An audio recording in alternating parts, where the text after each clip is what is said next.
Yémen, les Houthis se mobilisent pour la bataille de l'aéroport d'Hodeïda. Les forces yéménites au sud de l'aéroport de Hodeïda au Yémen, le 15 juin 2018. AFP au Yémen, la bataille d'Hodeïda se poursuit.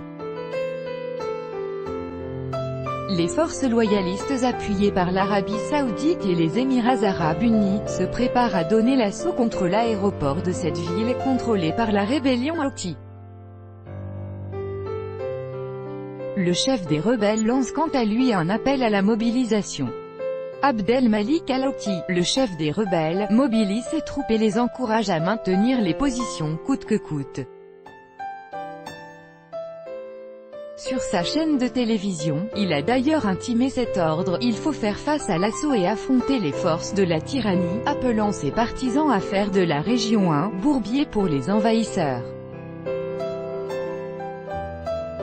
Pour y parvenir, c'est la mobilisation générale. Le chef des rebelles chiites réclame des renforts pour cette bataille de la côte. Hodeïda est en effet située sur les rives de la mer Rouge. Les Houthis n'ont pas la même force de frappe militaire que le camp d'en face.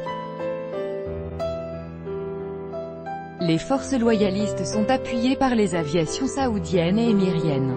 Mais les rebelles résistent. Ils ont attaqué la route côtière au sud de la ville, par laquelle les forces loyalistes acheminent leurs renforts.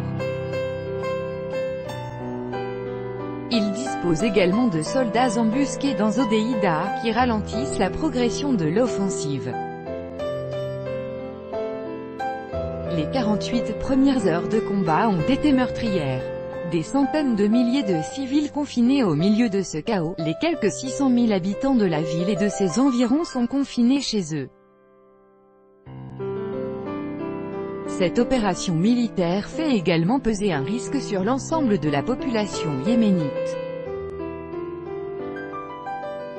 C'est en effet par le port de Hodeïda qu'arrive une grande partie de l'aide humanitaire au Yémen. Le Conseil de sécurité de l'ONU a lancé un appel pour que le port de Hodeïda ne soit pas touché, et le chef de la diplomatie yéménite a assuré vendredi que les forces loyalistes ne le détruiraient pas.